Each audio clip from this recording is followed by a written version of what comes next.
the thing I like the most though about coming up with new games or movement challenges where you don't have to say too much is because it puts everyone on kind of a level playing field where if you have some pre-existing games or somebody may have practiced before, it's the elite can rise a little bit faster and then you can separate a little bit more. Whereas if we're all learning at the same time, then it's the process of playing and having a fun game instead of winning almost becomes the point, which with, especially with youth athletes, I find that's something maybe they've had drilled into them so much is it's about the end goal. It's all right. How do we score points? How do we win? It's like, no, how do we have the most kind of beautiful game possible? And it's in that realm of, I feel like overcomplicating things. It's I'm kind of, have you ever heard of the midwit meme or the normal distribution meme? Oh, I've seen those memes. Yeah, the bell curve, and yeah. Yeah, exactly. And I find, and I mean, like we could apply this anywhere within strength and conditioning. It's such a good, it's a perfect meme, really, where it's you have that guy on the left that's kind of a like a troll, dumb, and then you have the overthinking guy in the middle, and then the Jedi at the far end.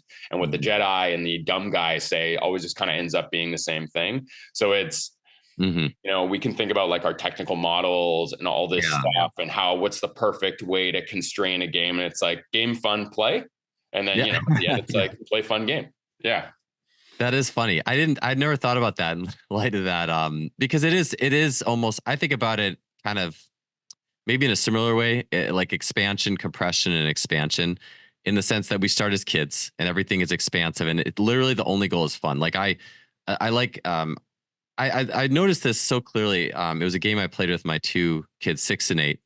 And it was Athletic Development Games, has all this cool stuff for kids. And one of them is you take a big jump rope, 3-person jump rope, and the game is just wiggle the jump rope. Like it's not like, hey, how high can you jump over? Which my kids will play that game, but there will come a point where they start to fail that either they'll keep trying or they're like, Dad, why are you making me do this? It's kind of one of those and you never want to get to the dad, why are you making me? I always try to, and I never, not that I ever was. It's always like, oh, do you want to try to jump higher? Okay, cool. And they're having fun. But as soon as one of the games listed was you just wiggle the rope, you just like take the rope and whoever's holding the rope, just wiggle it and make it wavy.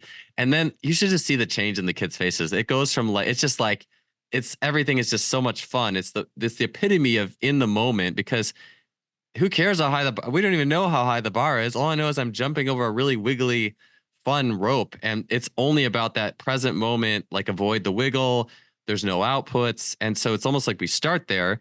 And then we get to high school or college, and then now we got the metrics and maxes and how fast are you and how high did you jump and what are strengths and weaknesses in your game. And I think we need to go there, but I think the problem is if we A, live there, and B, we don't have the outlet. The eventual re-expansion is everything you need to do to continue to improve your game. Like the reason the pros are pros is because they have a bigger bag than they have a more expansive skill set. They can do it more consistently and repeatedly. They have a more rich mental game in many situations. And it's like that expansive richness that moves beyond that area of compression in the middle.